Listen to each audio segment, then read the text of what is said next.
आप सभी विद्यार्थियों का इस YouTube चैनल रामजीलाल क्लासेस में स्वागत है। हम लोग पढ़ रहे थे क्लास 12th में चैप्टर नंबर 5 चुंबकत्व एवं द्रव, मैग्नेटिज्म एंड मैटर।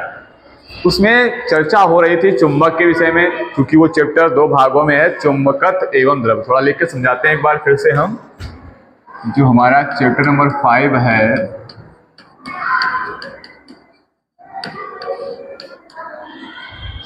ये लगभग टोटल थ्योरिटिकल चैप्टर है और इस चैप्टर में आपको डेफिनेशन ज़्यादा पढ़नी है। डेरिवेशन या न्यूमेरिकल नहीं पढ़ने आपको हैं। इसमें 2 भाग हैं, चुंबकत्व एवं द्रव। चुंबक के बारे में और उन द्रव्यों के बारे में, मतलब पदार्थ, उन पदार्थों के बारे में अध्ययन करना है जो पदार्थ चुंबकीय होते हैं, जिनमें चुंबकीय गुण होते हैं। ऐसे पदार्थों का अध्ययन करना होता है। इसको हम बोल सकते हैं मैग्नेटिज्म एंड मैटर। तो कुछ पिछले वीडियो में से चर्चा हुई थी। हमने चुंबकीय ध्रुव, चुंबकीय आघूर्ण और वहां पर चुंबक के अक्ष प्रतियोगिता, चुंबकीय ध्रुव के निरक्ष प्रतियोगिता, इन सब के बारे में बातें हुई थी। चुंबक क्या था? चुंबक कई प्रकार के होते हैं। चुंबक जो होता है वो एक प्रकार का पदार्थ है जिसके बताया था उत्पत्ति कहाँ से हुई थी। यूनान देश मैग्नीसिया से हुई थी और वहां पर काले पदार्थ थे पत्थर जैसे, और वो किसी शेप में नहीं थे, उनको चुंबक कहा गया था। उनके अंदर एक प्रॉपर्टी थी कि वो लोहा, निकल, कोबाल्ट आदि वस्तुओं को अपनी ओर आकर्षित करते थे। चुंबक जो थे वो 2 प्रकार के थे।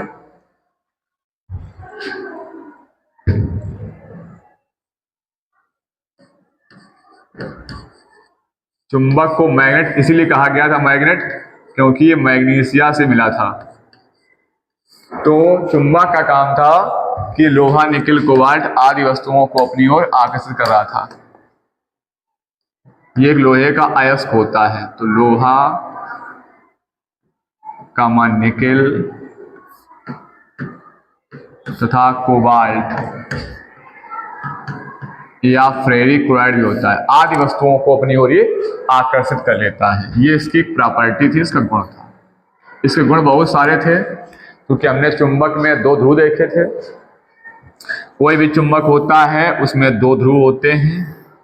एक ध्रुव उत्तर की ओर रुकता है, हमेशा उसको अगर स्वतंत्रता पूर्वक रोका जाए तो एक ध्रुव रहता है दक्षिण की ओर और दूसरा ध्रुव रहता है उत्तर की ओर। ये 2 ध्रुव होते हैं। चुंबक एक द्विध्रुवीय है। 2 ध्रुव होते हैं, N और S, नॉर्थ और साउथ। ये कुछ पिछली बातें थी। चुंबक को स्वतंत्रता रूपान लटकाया जाए तो ये हमेशा उत्तर और दक्षिण दिशा में ठहरता है। ये सब बातें हम लोग पीछे पढ़ के आए थे। यहाँ इसको लटकाया गया अगर तो ये हमेशा उत्तर और दक्षिण दिशा में ही ठहरता है। चुंबक 2 प्रकार के होते हैं।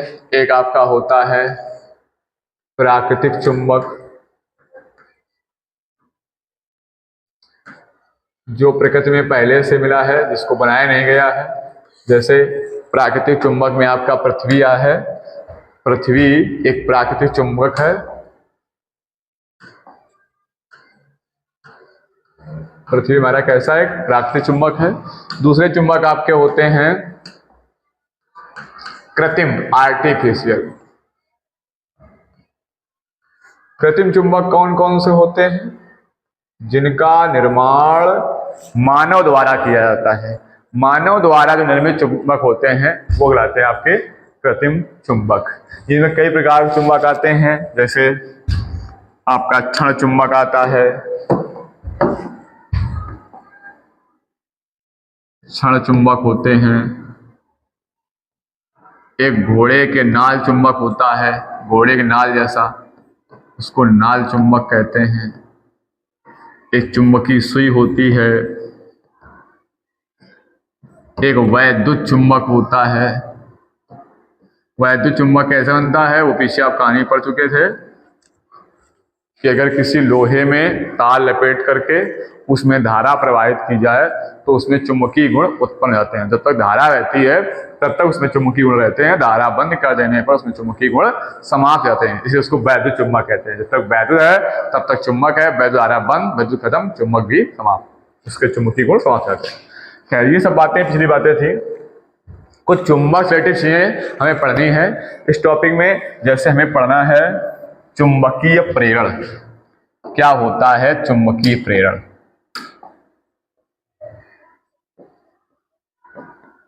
चुंबकीय प्रेरण, इसको हम लोग मैग्नेटिक इंडक्शन भी कहते हैं। मैग्नेटिक इंडक्शन, जरा समझेंगे इसको। चुंबकीय प्रेरण का मतलब है कि अगर आपके पास कोई चुंबक है और उस चुंबक में आप कोई चुंबकीय पदार्थ को ले जाएं, जैसे आपको लोहा है, लोहा एक चुंबकीय पदार्थ है। अगर आप चुंबक के पास कोई लोहे का कील वगैरह ले जाएं तो चुंबक से चिपकेगा। तो जैसे चुंबक चिपकेगा तो उस लोहे की कील में भी ध्रुव बन जाएंगे। तो अगर दूसरा आप कील लेके आएंगे तो वो भी चुंबक चिपक जाएगा, और कील लेके आएंगे वो भी चिपक जाएगा। कुछ इस प्रकार से देखिए, आप समझने की कोशिश करिए तो समझा जाएगी बात। हम ये कह रहे हैं कि मान लो आपके पास एक मैग्नेट है और इस मैग्नेट में इसमें आपने एक लोहे की कील लेके आ गए,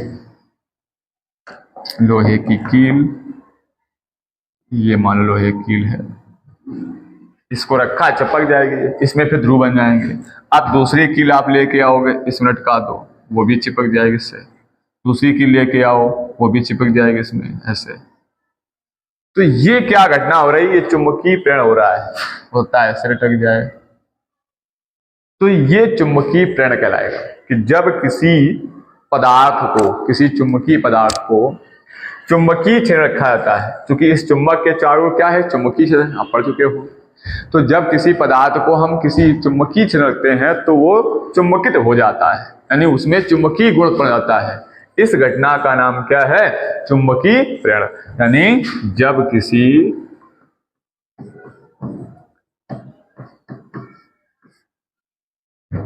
किसी चुंबकीय पदार्थ को, जिसमें चुंबकीय गुण हो, चुंबकीय पदार्थ को चुंबकीय क्षेत्र में रखा जाता है,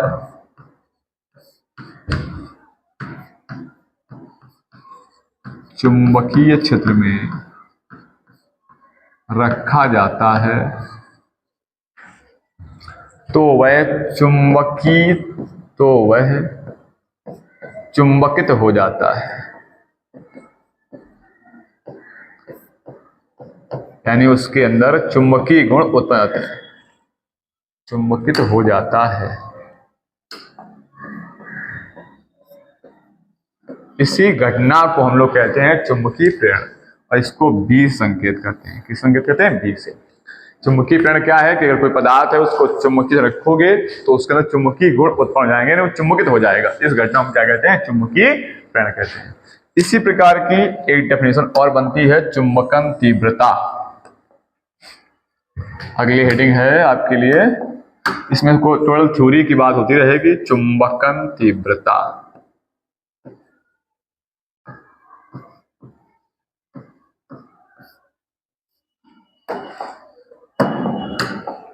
चुंबकन तीव्रता क्या हो, देखिए,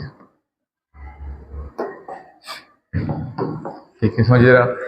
चुंबकन तीव्रता होती है I बराबर m/v। m होता है पदार्थ का नेट चुंबकीय आघूर्ण और I होती है चुंबकन तीव्रता, ये वेक्टर क्वांटिटी होती है। v क्या है? v है उस पदार्थ का आयतन। यहां हम लिख के समझाते हैं ताकि आपको याद बना रहे। ये है चुंबकीय आघूर्ण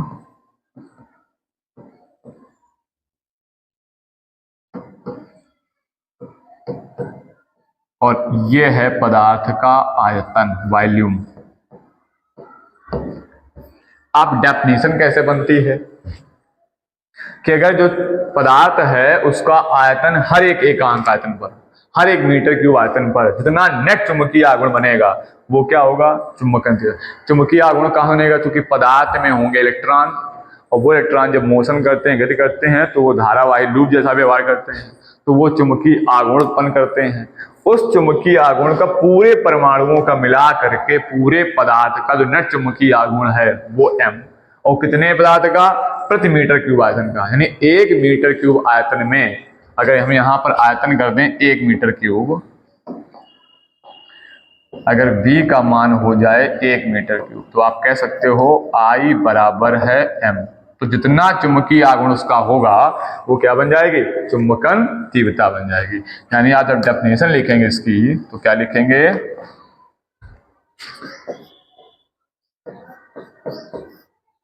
किसी चुंबकित पदार्थ,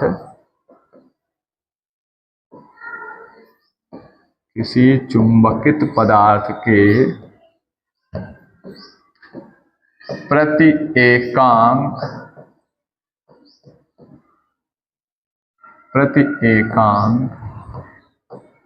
आयतन में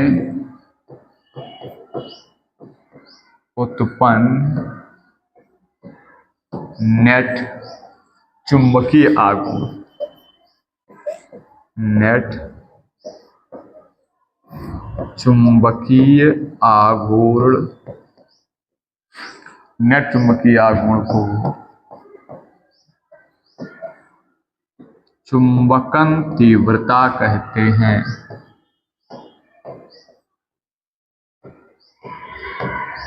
चुंबकन तीव्रता कहते हैं, इसको हम संकेत करते हैं I से। फॉर्मूला है I बराबर m/v। अगर हम इसके यूनिट वगैरह की बात करें तो आप देख सकते हो जब I बराबर है m/v, तो m चुंबकीय आघूर्ण है। पिछले वीडियो में पढ़ चुके हैं कि चुंबकीय आघूर्ण का जो मात्रक था यूनिट, वो यूनिट आया था एम्पियर इंटू मीटर स्क्वायर, और बटे क्या है, आयतन, और आयतन का मात्रक आप जानते हैं क्या होता है, मीटर क्यूब होता है। तो यहाँ मीटर स्क्वायर से मीटर स्क्वायर नीचे वाला कट जाएगा, 1 मीटर बच जाएगा नीचे, तो आप मात्रक कर सकते हैं एम्पियर प्रति मीटर, ये इसका मात्रक आ जाएगा। ये राशि कैसी, तो आप देख सकते हो बेटा लगाई चुके पहले हम, तो देखते ही जान गए थे राशि कैसी होगी, सदिश होगी। चुंबकन तीव्रता एक वेक्टर क्वांटिटी सदिश राशि होती है। तो ये हो गया आपकी चुंबकन तीव्रता और चुंबकीय प्रेरण, 2 डेफिनेशन। अब लोग चलते हैं चुंबकशीलता की ओर। चुंबकशीलता क्या होती है,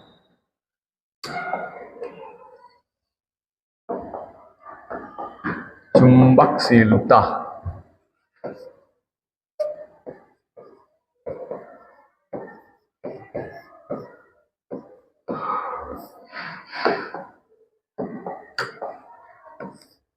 इसको इंग्लिश में कहते हैं परमिएबिलिटी।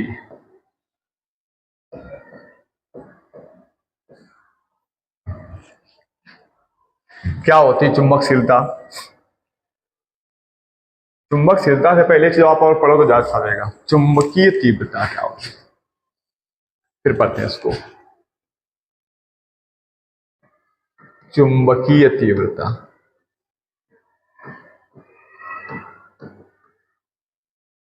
चुंबकीय तीव्रता जो होती है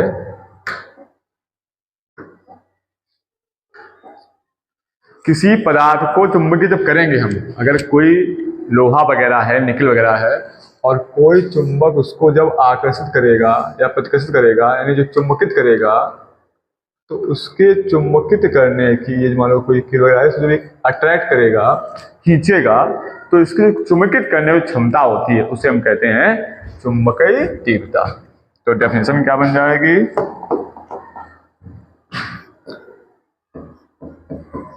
किसी पदार्थ को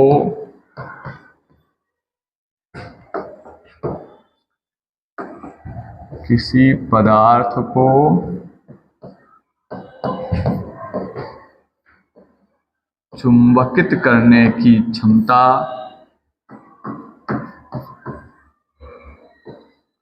चुंबकित करने की क्षमता को, कितना वो चुंबकित कर पा रहा है, उसकी क्षमता को कहते हैं चुंबकीय तीव्रता। चुंबकीय तीव्रता कहते हैं। और इसका संकेत होता है कैपिटल एच। इसे एच से प्रदर्शित करते हैं।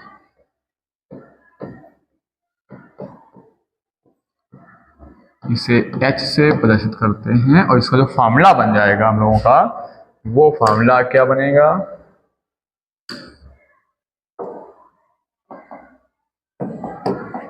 इसका फार्मूला होता है H बराबर B/μ0 माइनस I। ये फार्मूला है चुंबकीय तीव्रता H का। B बराबर μ0 माइनस I। B क्या है, चुंबकीय प्रेरण, जो भी आप पीछे पढ़ के आए हैं। μ0 क्या है, निर्वात की चुंबकशीलता, और I होती है चुंबकन तीव्रता। अब जरा वापस आते हैं चुंबकशीलता पर। क्या होती है चुंबकशीलता, परमिबिलिटी। चुंबकशीलता का फार्मूला होता है म्यू बराबर B/H। या ऐसे कह सकते हो कि B इज प्रोपोर्शनल होता है H। और जब यहां से कांस्टेंट हटाते हैं तो यहाँ प्रोपोर्शनल कांस्टेंट आता है म्यू, और म्यू बराबर निकलता है ये B/H। यानी B और H समानुपाती होते हैं। जितना चुंबकीय तीव्रता ज्यादा होगी उतना उसमें चुंबकीय प्रेरण ज्यादा होगा। चुंबकीय प्रेरण क्या था, किसी पदार्थ को आकर्षित करना, चुंबकीय से रखो उसको, वो चुंबित हो जाए, वो क्या था, चुंबकीय प्रेरण था। और कितनी तीव्रता के साथ हो जाए, कितनी इंटेंसिटी, कितनी क्षमता के साथ हो जाए, वो क्या थी, चुंबकीय तीव्रता थी। तो इन दोनों का अनुपात कर दिया जाए तो हो जाती है चुंबकशीलता। बी क्या है, यहाँ पे आपको पता है, बी है चुंबकीय प्रेरण। चुंबकित पदार्थ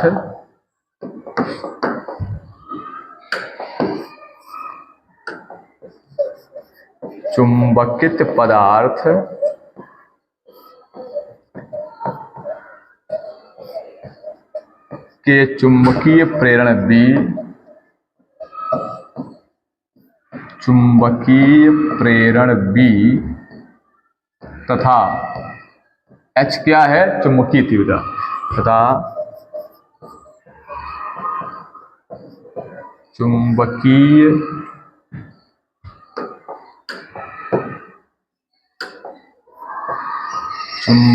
तीव्रता H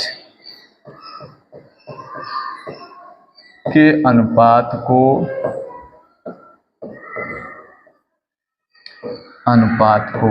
क्या कहते हैं, चुंबकशीलता कहते हैं। चुंबकशीलता कहते हैं।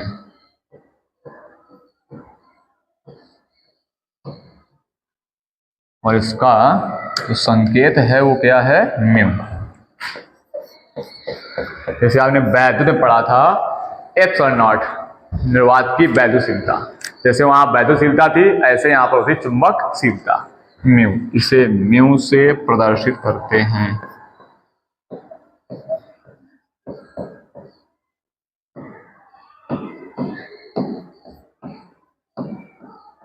इसे म्यू से प्रदर्शित करते हैं। ये हो गई चुंबकशीलता। अब चुंबकशीलता भी दो टाइप की होती है। एक तो होती है किसी पदार्थ की, किसी माध्यम की चुंबकशीलता, और एक होती है वायु या निर्वात की चुंबकशीलता। तो इन दोनों से बनती है आपेक्षिक चुंबकशीलता। क्या होती है रिलेटिव परमिबिलिटी, उसको पढ़ते हैं हम लोग आपेक्षिक चुंबकशीलता। तो अगली डेफिनेशन लोग बन जाएगी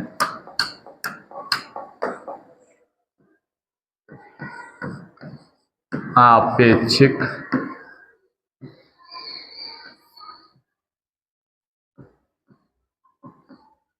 चुंबकशीलता। इसको हम लोग इंग्लिश में क्या लिखेंगे, रिलेटिव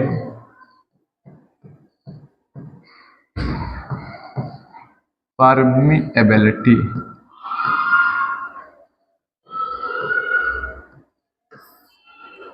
इसको हम लोग संकेत करते हैं म्यू आर से। किस संकेत करेंगे? म्यू आर से। म्यू आर क्यों दिया? म्यू होती है चुंबकशीलता, आर मतलब रिलेटिव बात कर रहा है।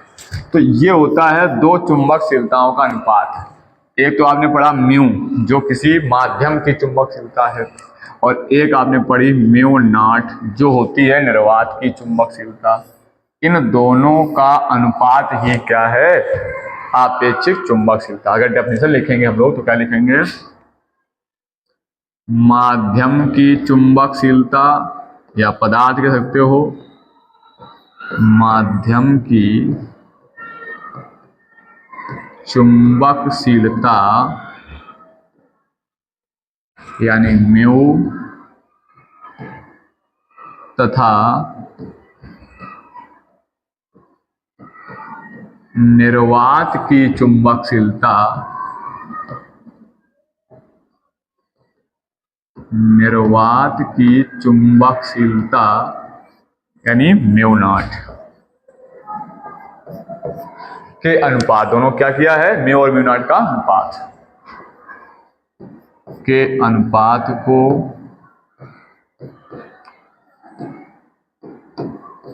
क्या कहते हैं? आपेक्षिक चुंबकशीलता कहते हैं। आपेक्षिक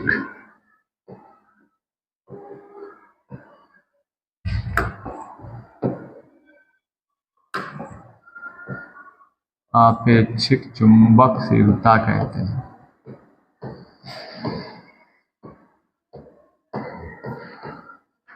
इसको संकेत कैसे करते हैं? म्यू आर से। इसे म्यू आर से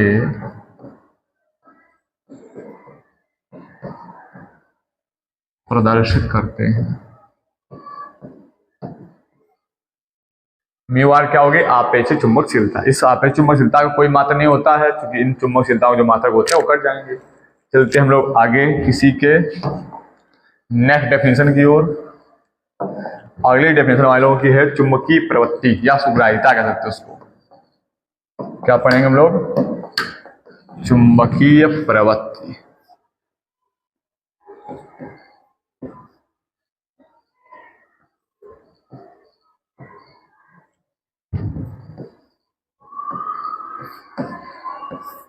या चुंबक सुग्राहिता से कह सकते हो।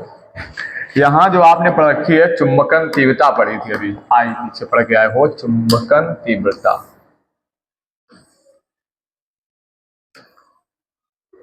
ये पढ़ी चुंबकन तीव्रता आई, और एक आपने पढ़ी चुंबकन तीव्रता एच।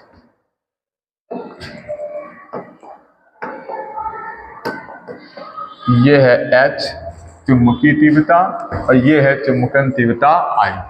ये एक दूसरे के प्रोपोर्शनलिटी में होती है, यानी इस पर डिपेंड करती है। आप यहां लिख सकते हो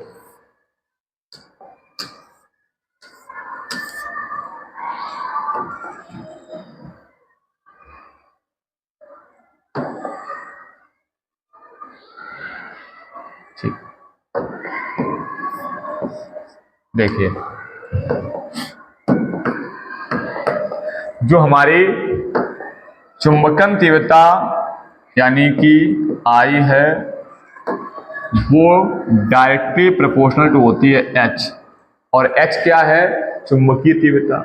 यहाँ जब प्रोपोर्शनल आते हैं कांस्टेंट आता है एच बराबर काई एम इंटू एच। ये काई एम क्या है? ये काई एम ही है चुंबकीय प्रवृत्ति।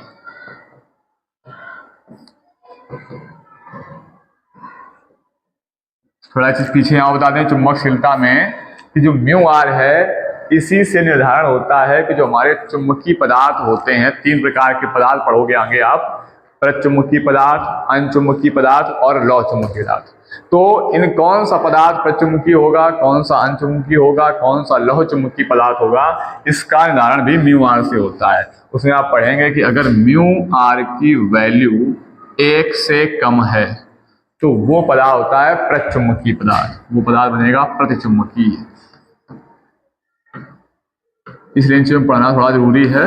और जो आपका चुंबकशीलता पे चुंबकशीलता का मान अगर 1 से ज़्यादा हो गया, mu r is greater than 1, तो पदार्थ बनेगा अनचुंबकीय। क्या होते हैं अनचुंबकीय पे चुंबकीय, ये आप नेक्स्ट वीडियो में पढ़ेंगे इस वीडियो के बाद।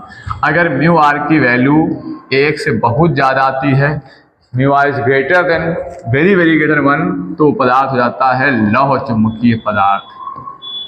तो ये 3 प्रकार के आगे आप चुंबकीय पदार्थ पढ़ेंगे जिनका निर्धारण म्यू आर के द्वारा किया जाएगा। तो अब जरा डेफिनेशन क्या बनेगी काई एम की, देखिए अगर यहाँ से हम काई एम का मान निकालते हैं तो आप देख सकते हो कि काई एम बराबर यहाँ से निकल जाएगा आई अपान एच। क्या बन जाएगा आई अपान एच, यही बन जाएगा डेफिनेशन। आई है चुंबकन तीव्रता पदार्थ की और उसे उत्पन्न करने वाली है चुंबकीय तीव्रता एच, इन दोनों का अनुपात कहते हैं चुंबकीय प्रवृत्ति। तो डेफिनेशन क्या लिखेंगे, डेफिनेशन लिखेंगे किसी पदार्थ की चुंबकीय पदार्थ की चुंबकन तीव्रता आई, चुंबकन तीव्रता कौन सी आई, तथा उसे उत्पन्न करने वाली चुंबकीय तीव्रता H, उत्पन्न करने वाली चुंबकीय तीव्रता H के अनुपात को, जो इन दोनों का अनुपात बनेगा के अनुपात को चुंबकीय प्रवृत्ति कहते हैं।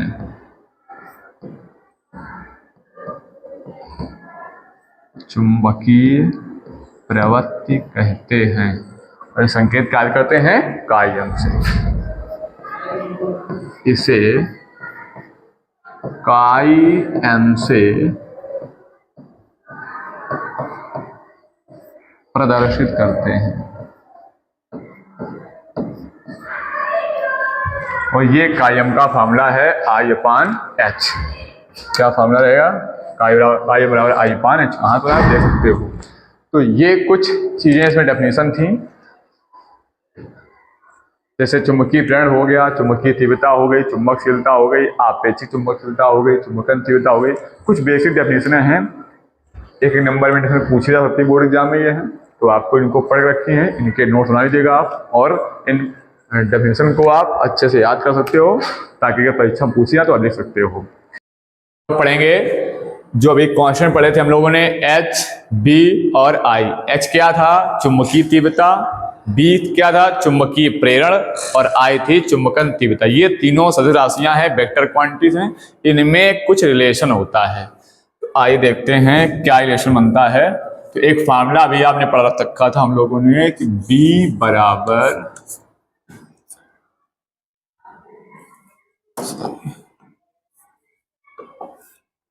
एच बराबर बी अपान म्यू नॉट माइनस आई।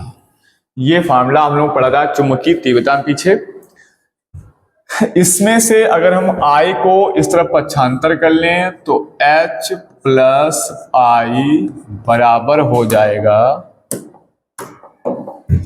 H प्लस आई बराबर क्या हो जाएगा B अपान म्यू नॉट। यहां से अगर हम लोग B की वैल्यू निकालेंगे तो B की वैल्यू निकलेगी म्यू नॉट H प्लस आई। और इसके पहले हम लोग पढ़ चुके थे चुंबकन तीव्रता और उसमें चुंबकीय प्रवृत्ति पढ़ी थी। चुंबकीय प्रवृत्ति में हम लोग पढ़े थे काई एम बराबर आई अपान एच। चूंकि हम लोग पढ़े थे काई एम बराबर आई अपान एच। यहां से अगर आई का मान निकालेंगे तो आई बराबर हो जाएगा काई एम इंटू एच। ये आई बराबर काई एम इंटू एच। ये आई लिखा हुआ है, ये आई की वैल्यू है काई एम इंटू एच। ये उठा के अगर यहां रख देते हैं तो वैल्यू क्या मिल जाएगी, देखिए जरा, B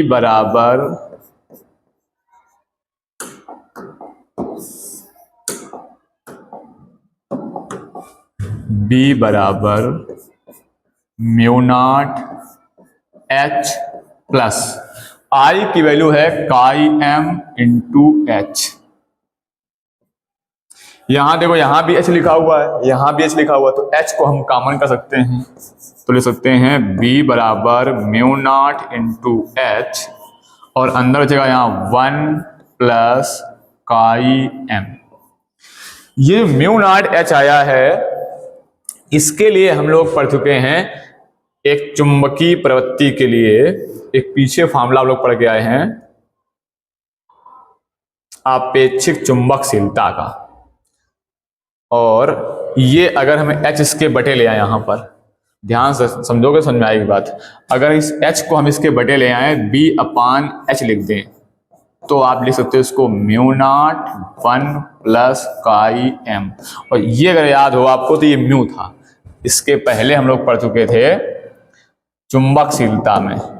चुंबकशीलता में क्या पढ़ रखा है, चूंकि म्यू बराबर था B अपान H, और ये लिखा हुआ B अपान H, यानी किसकी वैल्यू है, ये म्यू की वैल्यू है। तो इसको हम लिख सकते हैं ऐसे, यहां हो जाएगा म्यू बराबर mu naught 1 plus chi M। एक तो ये फॉर्मूला यहां बन चुका है आपका। ये है चुंबकीय प्रेरण आपका B, चुंबकीय तीव्रता H, और ये काई M इनमें रिलेशन। और एक यहां से आप देखेंगे इस जगह पर अगर हम क्या करते हैं कि ये म्यू नॉट इसके बटे ले आए, तो म्यू अपान म्यू नॉट बराबर 1 प्लस काई M। और अभी हम लोग पढ़ चुके हैं इसके पीछे आपेक्षिक चुंबकशीलता। आपेक्षिक चुंबकशीलता पर रखा हम लोगों ने कि म्यू आर, रिलेटिव परमेबिलिटी बराबर था म्यू अपान म्यू नॉट। तो इस म्यू अपान म्यू नॉट के होते हैं क्या, म्यू आर। म्यू आर, तो यहाँ क्या हो जाएगा 1 प्लस काई M। तो ये भी एक फॉर्मूला आपको मिल जाता है, म्यू आर बराबर 1 प्लस काई M। ये आपेक्षिक चुंबकशीलता और चुंबकीय प्रवृत्ति में संबंध है। ये पूछा भी जा सकता है आपसे, म्यू आर बराबर 1 प्लस काई M। तो ये इन सब में संबंध है। ये कुछ छोटी छोटी चीजें थी। अब हम लोग चलेंगे चुंबकत्व के परमाणुवीय मॉडल पर, कि चुंबकीय पदार्थ कौन कौन से होते हैं और चुंबकीय पदार्थों को कैसे वर्गीकरण किया गया है। तो अब हम लोगों का इसी में टॉपिक बढ़ेगा आगे, चुंबकत्व के आधार पर पदार्थों का वर्गीकरण या चुंबकीय गुणों के आधार पर, चुंबकीय गुणों के आधार पर पदार्थों का वर्गीकरण, पदार्थों का वर्गीकरण, क्लासिफाई करना हमको पदार्थों का, वो भी चुंबकीय गुणों के आधार पर। तो अगर हम आपको समझाएं यहां पर, तो चुंबकीय गुणों के आधार पर पदार्थों को 3 भागों में बांटा गया है। चुंबकीय गुणों के आधार पर पदार्थों को कितने भागों में बांटा गया है, 3 भागों। कौन कौन से वो 3 भाग हैं? पहला आपका है प्रतिचुंबकीय पदार्थ, प्रतिचुंबकीय पदार्थ। इसको अगर आप इंग्लिश में लिखेंगे तो लिख सकते हैं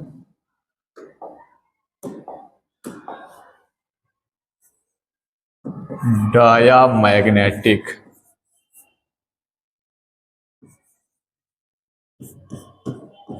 सबस्टेंसेस, डायामैग्नेटिक सबस्टेंसेस। दूसरा जो हमारा है वो बनता है अनुचुंबकीय पदार्थ,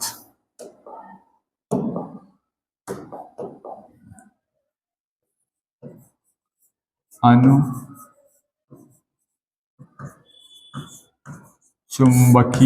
पदार्थ, इसको हम लोग इंग्लिश में बोलेंगे, क्या बोलेंगे, पैरामैग्नेटिक। Paramagnetic substances.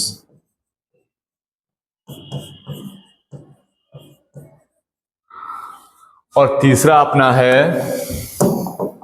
लौह चुंबकीय पदार्थ। लौह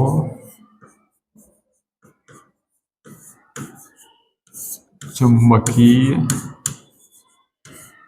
पदार्थ, इसको हम लोग इंग्लिश बोलते हैं फेरोमैग्नेटिक।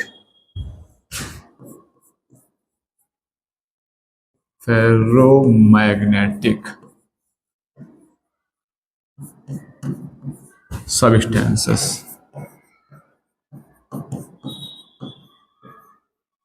तो ये 3 प्रकार के चुंबकीय गुणों के आधार पर पदार्थों को बांटा गया है। इनमें क्वेश्चन बनते पूछे भी जाते हैं, प्रचुंबकीय, अनुचुंबकीय और लौह चुंबकीय। पहला आपका कौन सा है? पहला आपका है प्रचुंबकीय पदार्थ, दूसरा आपका है अनुचुंबकीय और तीसरा आपका हो गया लौह चुंबकीय। क्या है तीनों में डिफरेंस? क्या इनके चुंबकीय गुण कहते हैं? प्रतिचुंबकीय, इसके नाम से स्पष्ट हो रहा है ये प्रतिचुंबकीय है। ये चुंबक का एंटी है, विरोधी है। यानी कुछ पदार्थ आपको ऐसे मिलेंगे जिनको अगर आप शक्तिशाली चुंबकीय क्षेत्र के पास लेकर के जाओगे तो वो पदार्थ क्या करते हैं, चुंबक के विपरीत दिशा में, उस चुंबकीय क्षेत्र के विपरीत दिशा में चुंबक से हल्का सा दूर विक्षेपित होते हैं। बहुत मामूली सा, बहुत बारीकी से वो पदार्थ चुंबक से दूर हट जाते हैं। क्या मतलब हुआ कि कुछ पदार्थ ऐसे आपको मिलेंगे जिन्हें शक्तिशाली चुंबक रखने पर, ये वे पदार्थ होते हैं जिन्हें शक्तिशाली चुंबकीय क्षेत्र रखने पर, शक्तिशाली बाह्य चुंबकीय लिख सकते हो, चुंबकीय क्षेत्र में रखने पर, चुंबकीय क्षेत्र में रखने पर क्या होता है, ये चुंबक की विपरीत दिशा में, चुंबक के विपरीत दिशा में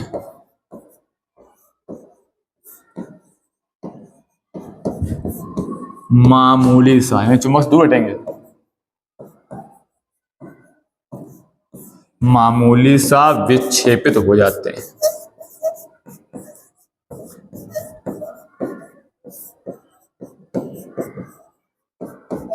इन पदार्थों में क्या बोलेंगे, प्रचुंबकीय पदार्थ। एग्जाम्पल आप कह सकते हैं इनके, एग्जाम्पल क्या होंगे, एग्जाम्पल में आपका आता है सोना,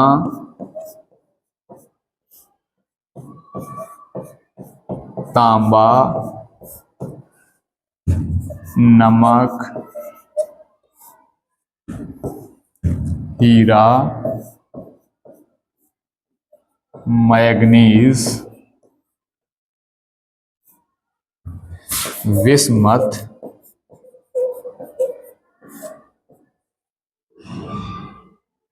जल,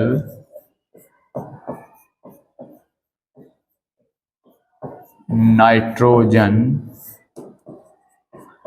हाइड्रोजन आदि। ये सब कैसे पदार्थ हैं, प्रचुंबकीय पदार्थ। इनको अगर आप चुंबक से रखोगे तो ये चुंबक से क्या होते हैं, दूर हट जाते हैं मामूली सा। अब बात आती है अनुचुंबकीय पदार्थ कैसे होते हैं। अभी इनके बारे में और बताएंगे, पहले लिख लेते हैं सभी को। अनुचुंबकीय पदार्थ क्या, अनुदिश, ये चुंबकीय दिशा में चले जाते हैं। जितना ये हल्का सा चुंबक से दूर हटता है उतना ही हल्का सा चुंबक से चिपकता है, चुंबक की दिशा में आता है, अनुदिश हो जाता है। ये प्रति है, एंटी है चुंबक का, ये अनुदिश हो जाता है। तो ये वो पदार्थ होते हैं, वे पदार्थ जिन्हें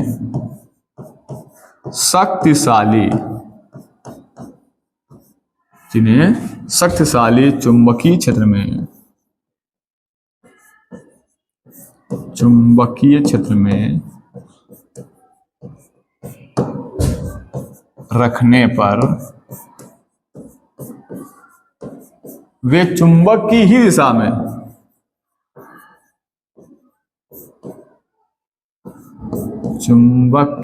दिशा में मामूली सा, बहुत हल्का सा, मामूली सा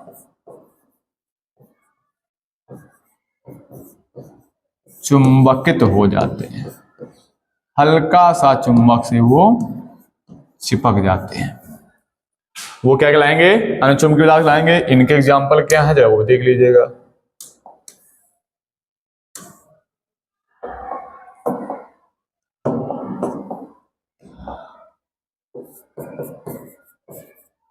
एग्जाम्पल सुनिए।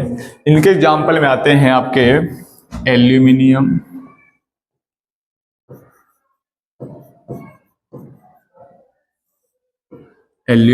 का प्लेटिनम,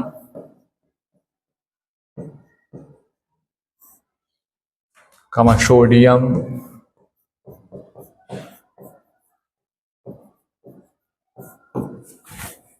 का टाइटेनियम,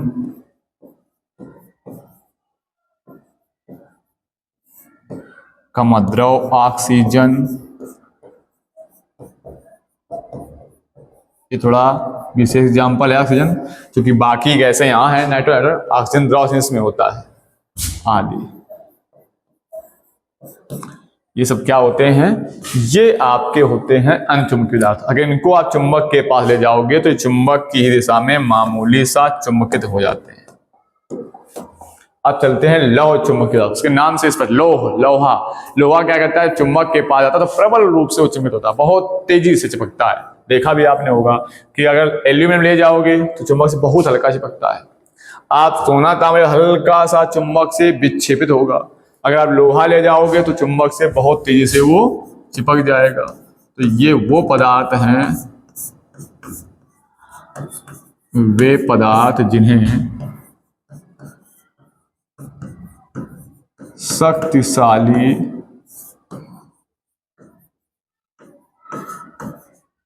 चुंबकीय क्षेत्र में रखने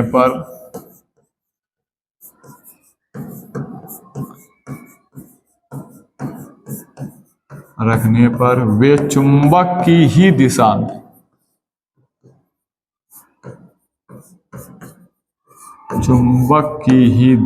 में प्रबल रूप से कोई एनर्जी के साथ प्रबल रूप से क्या होते हैं? चुंबकित हो जाते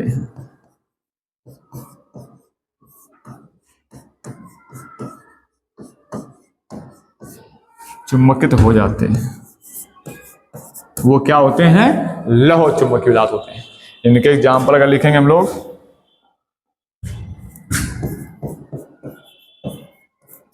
जैसे लोहा, कामा, निकेल, कोबाल्ट, फेरिक क्लोराइड,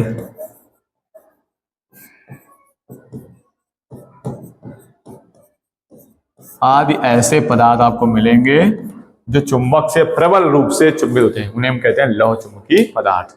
तो ये 3 भागों में बांटे गए हैं। तीनों के बारे में आप देख सकते हो, समझ सकते हो। आप इनकी कुछ विशेषताएं होती हैं। इनमें जो चुंबकशीलता होती है, आपेक्षिक चुंबकशीलता जो म्यू आर होती है, ये लेस देन 1 होती है।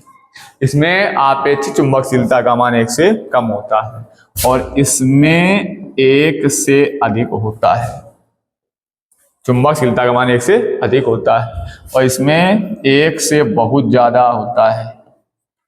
Mu r is very very greater than 1 और यहाँ mu r is greater than 1 और यहाँ म्यू आर लेस देन 1। इसमें काई एम का मान क्या होता है? जो आपकी चुंबकीय प्रवृत्ति है ये होती है ऋणात्मक।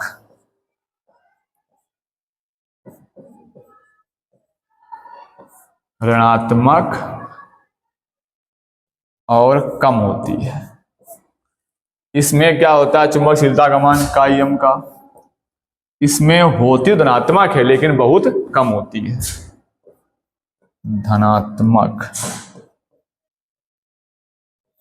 परंतु कम।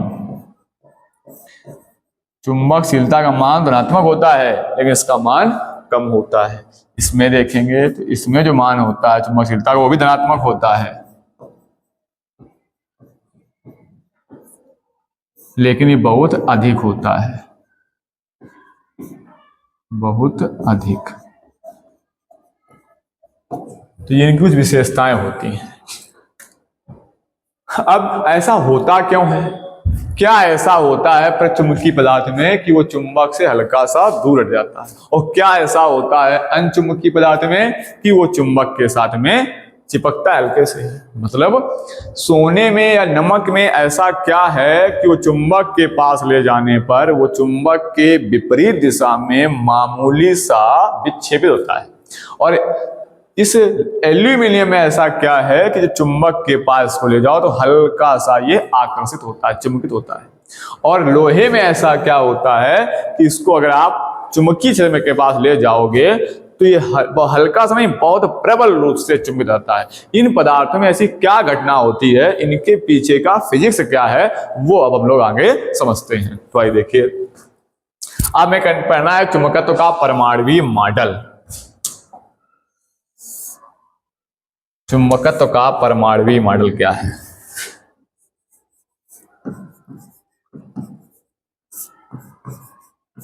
चुंबकत्व का परमाणुवीय मॉडल। देखो दो बातें हैं, एक तो होता है स्वयं चुंबक और एक होता है चुंबकीय पदार्थ। जैसे लोहा एक चुंबकीय पदार्थ है और चुंबक जो वास्तव में पहले से चुंबक है। दोनों में डिफरेंस, पदार्थ दोनों है, डिफरेंस क्या होता है, जो उसके अंदर छोटे छोटे कण होते हैं या अणु होते हैं। तो जब कोई चुंबकीय पदार्थ है, मान लोहा है, तो उसमें जो अणु होते हैं वो उल्टा सीधे विन्यासित होते हैं, अनियमित रूप से विन्यासित होते हैं उसके अंदर है। तो क्या होता है, उनका जो जब उल्टे सीधे होते हैं तो उनमें कोई पदार्थ क्रिया नहीं कर पाता है। लेकिन जब वो किसी चुंबकीय क्षेत्र के पास जाते हैं तो वो सारे परमाणु या सारे अणु जो होते हैं वो एक ही दिशा में संरेखित हो जाते हैं, जिसके कारण में चुंबकीय आघूर्ण उत्पन्न होता है। तो मेन कहानी इसकी समझने की है चुंबकीय आघूर्ण। ये चुंबकीय आघूर्ण बनता कैसे है? ये हर पदार्थ में आप जानते हो इलेक्ट्रॉन होते हैं। यहां हम क्या समझाएंगे, पूरा लिखने का वीडियो बहुत लंबा हो जाएगा, तो केवल आप समझिए कि हर एक पदार्थ का निर्माण कहां से हुआ है, असंख्य परमाणुओं से मिलकर होता है। प्रत्येक परमाणु में असंख्य परमाणु होते हैं और हर एक परमाणु के अंदर एक नाभिक होता है, और इस नाभिक में क्या होते हैं, धनावेशित प्रोटॉन और उदासीन न्यूट्रॉन होते हैं, और इस नाभिक के चारों ओर होती हैं कक्षाएं, और इन कक्षाओं में इलेक्ट्रॉन करते हैं चक्रण गति। क्या कहते हैं इलेक्ट्रॉन है? इलेक्ट्रॉन करते हैं चक्रण गति, ऐसे इलेक्ट्रॉन घूमता रहता है।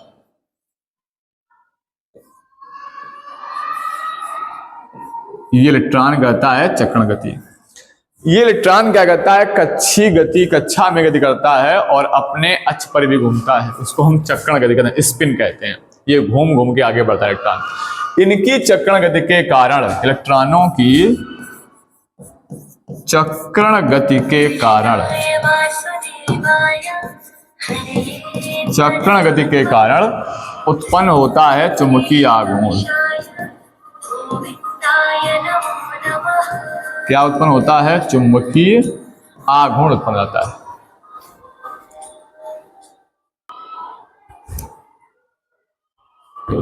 चक्रण गति इलेक्ट्रॉन जब होती है तब उत्पन्न होता है चुंबकीय आघूर्ण, और हर परमाणु में क्या होता है, इलेक्ट्रॉन करते हैं चक्रण गति करते हैं, और इन चक्रण गति के कारण क्या होता है, उसमें चुंबकीय आघूर्ण उत्पन्न होता है। इसलिए हर एक परमाणु में चुंबकत्व का गुण पाया जाता है। इसी को हम कहते हैं चुंबकत्व का परमाणुवीय मॉडल। क्या लिखना होगा कि प्रत्येक पदार्थ छोटे छोटे परमाणुओं से मिलकर बना होता है।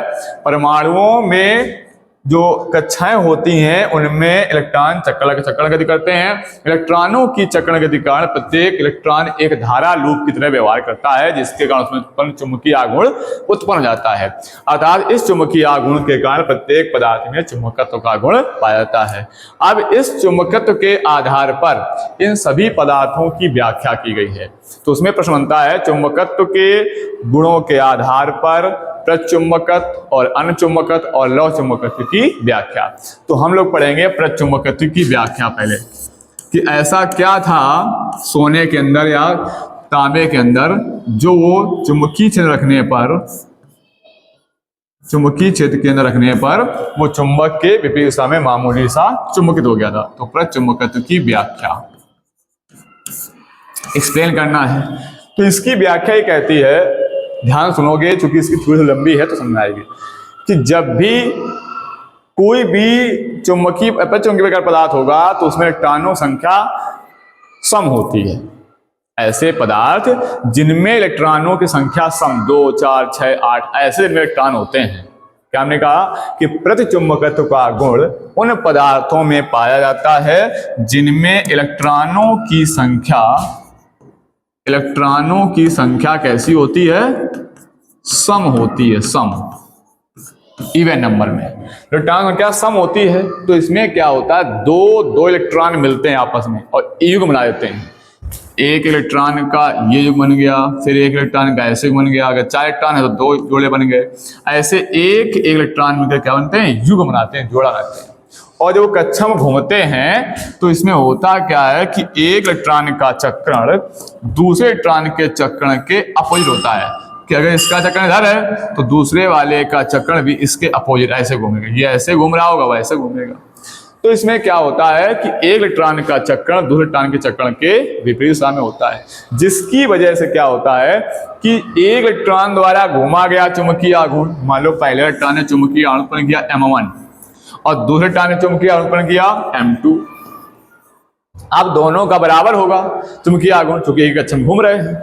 लेकिन जब इनका हम परिणामी निकालेंगे तो ये एक वेक्टर राशि है, तो इन दोनों का परिणामी चुंबकीय आघूर्ण निकलेगा M1 माइनस M2 और घटा दोगे तो M क्या आ जाएगा, 0। यानी इस पूरे परमाणु का जो नेट चुंबकीय आघूर्ण है वो क्या हो जाएगा, 0 हो जाएगा। ऐसे हर परमाणु का नेट चुंबकीय आघूर्ण 0 रहेगा, जिसके कारण पूरे पदार्थ का टोटल चुंबकीय आघूर्ण 0 रहेगा। यानी इसके अभी अंदर कोई चुंबकत्व का प्रभाव नहीं दिखेगा आपको। लेकिन जैसे ही इस पदार्थ को आप किसी शक्तिशाली चुंबकीय क्षेत्र के पास ले जाओगे, किसी चुंबक के पास ले जाओगे, तो इनमें से एक इलेक्ट्रॉन का जो चक्रण है वो तीव्र हो जाएगा, फास्ट गति करेगा, और एक इलेक्ट्रॉन का चक्रण स्लो, धीमा हो जाएगा। एक इलेक्ट्रॉन का चक्रण तीव्र हो जाएगा और दूसरे इलेक्ट्रॉन का चक्रण मंद हो जाएगा, जिसके कारण अब क्या होगा कि एक इलेक्ट्रॉन का चुंबकीय आघूर्ण अधिक हो जाएगा क्योंकि वो तेज चक्रण कर रहा है, और एक इलेक्ट्रॉन का चुंबकीय आघूर्ण कम हो जाएगा। अब आप देखो, अगर तो जैसे मान लो इसका चुंबकीय आघूर्ण मान लो 12 हो पाया, इसका मान लो 9 हो पाया, तो 3 का डिफरेंस हो गया, अब 0 नहीं होगा। तो अब चुंबकीय आघूर्ण मान लो उत्पन्न हो गया, तो हर एक परमाणु में क्या होगा, चुंबकीय आघूर्ण प्रेरित होगा। तो हर एक परमाणु छोटे से चुंबक की भांति काम करेगा। उसे हम सूक्ष्म चुंबक या परमाणुवीय चुंबक कह सकते हैं। क्या कहते हैं, परमाणुवीय चुंबक कह सकते हैं उसको है।